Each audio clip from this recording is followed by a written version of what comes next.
Guys, good morning. Welcome. Good to have you here, Cameron. Yeah, thank you. Glad to be here. Your own trio. Yes, absolutely. Absolutely. Nice. When we put on your record, Planetary Prince, you can immediately hear like a strong classical influence right there in the beginning, and then you take off and take us to many different spaces and places. But what is your connection to classical music? Well, classical music is my base. You know, I started when I was like 4 years old playing piano, classical music, and it was really my father's influence. Yeah. Because my father he wasn't strict, but he you know, gave me kind of like, he taught us, me and my brother, the discipline and focus of classical music, and we had to practice it. You know, it was practicing piano, and then you do your homework, and then dinner, and then bed.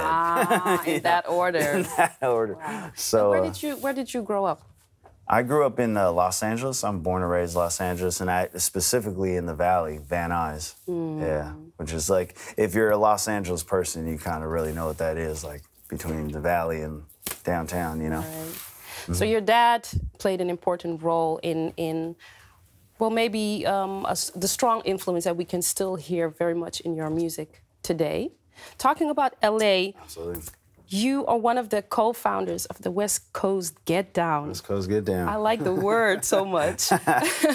and this is a collective which consists of great players like Kamasi Washington, saxophone player, Thundercat master on bass, Brendan Coleman, Miles Mosley, all these cats that are really playing also with huge artists. Absolutely. And you guys go way back. We do.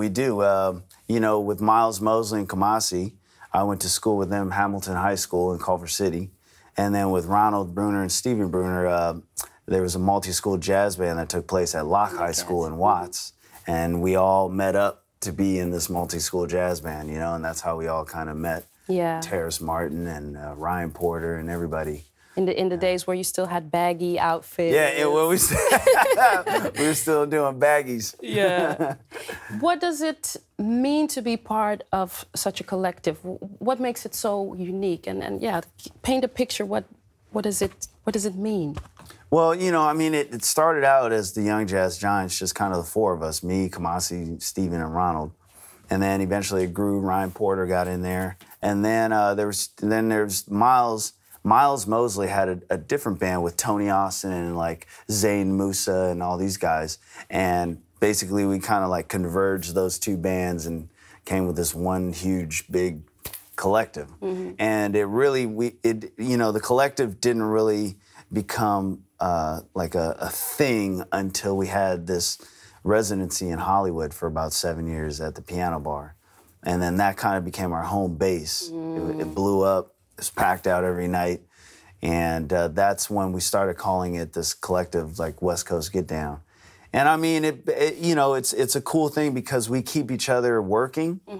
If there's ever a musician from our collective that has no gigs, you definitely have a gig, you know, with one of us. You know what I mean? And any one of our gigs. But then also too, we would come together in meetings and talk about how we would pull each other up, you know. Kamasi, when he kind of blows up a little bit, and then he reach down and pull the next guy up, and so on and so forth, until we all kind of start putting out all these records. And we lift up. Yeah. And do you feel like you have like a bigger goal with the collective? Like, because you were talking once about advanced organic music. Is that something that also derives from this collective? Yeah, absolutely. That's the mission. The mission is to, you know, I mean, it's been years and years of pop music and you know, mainstream music. And mainstream music is very, you know, it's very auto-tuned and very electronic, you know. And so we're trying, that's been our mission, is kind of to bring back acoustic, advanced acoustic music and kind of make that mainstream and make it so where it you know, it competes with the electronic music out there, you know. Yeah, absolutely. I think you guys are succeeding. Yeah, Thank you. definitely. When you guys had this, let's say this 30-day recording period a few years back, a lot of albums derived from those sessions, like Kamasi's critically acclaimed The Epic. Absolutely, yeah. How did yours emerge from those sessions? Well, okay, so I did those sessions with all those guys. We recorded everybody's songs. Where was this? Like, is this in a big hall where? Yeah, no, just at a regular studio called King Size Lab Studios in Eagle Rock, California. And just a really nice studio. It was a vintage studio, so it had all the vintage. He had a bunch of vintage keyboards there, vintage amps, you know, big enough room to where we could fit 2 drum sets in there, you know, because definitely on Kamasi's music, he always has the two drummers. But were you like specifically working like, okay, this is your album now and this is your album now, or were you just?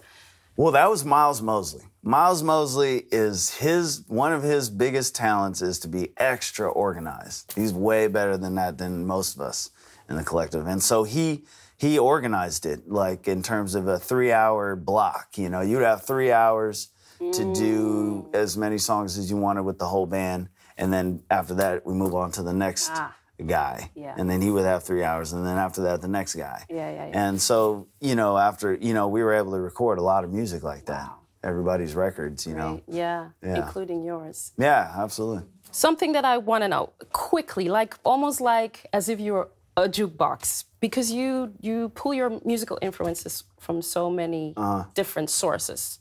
So when I'm talking about hip hop, and I think '90s hip hop is your favorite hip hop era, how does that translate into? Well, it's funny, you know, because not my biggest influence was Jay Dilla, and a lot of Jay Dilla's style was to sample. I mean, that's what he did. He would sample loops.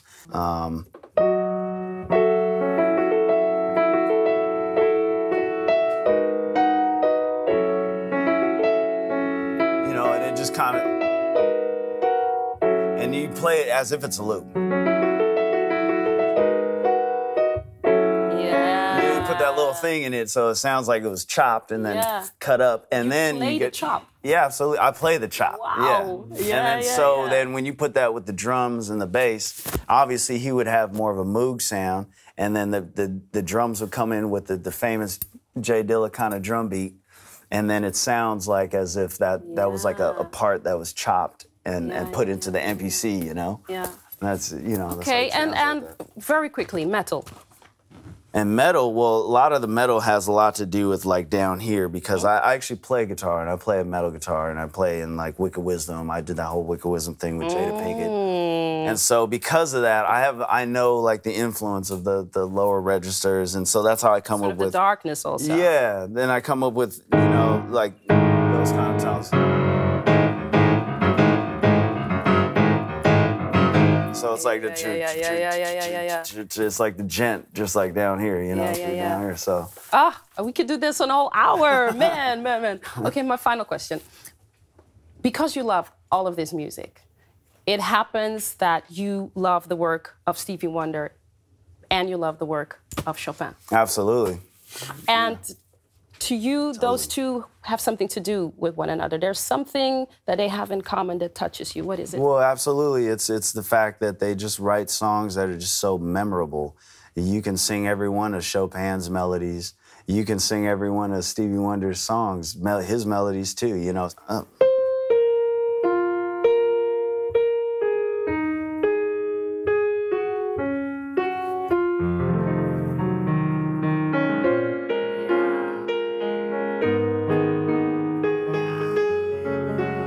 It's the same thing as. You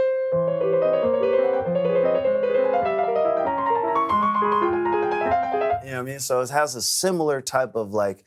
It says that you can remember the melodies and sing them. That's kind of the link between Stevie Wonder and Chopin. You should come back and do like a college. Yeah. Wow. A lot of people would come. Thank you so much. We're gonna listen to you. You have a great album. We're gonna follow you.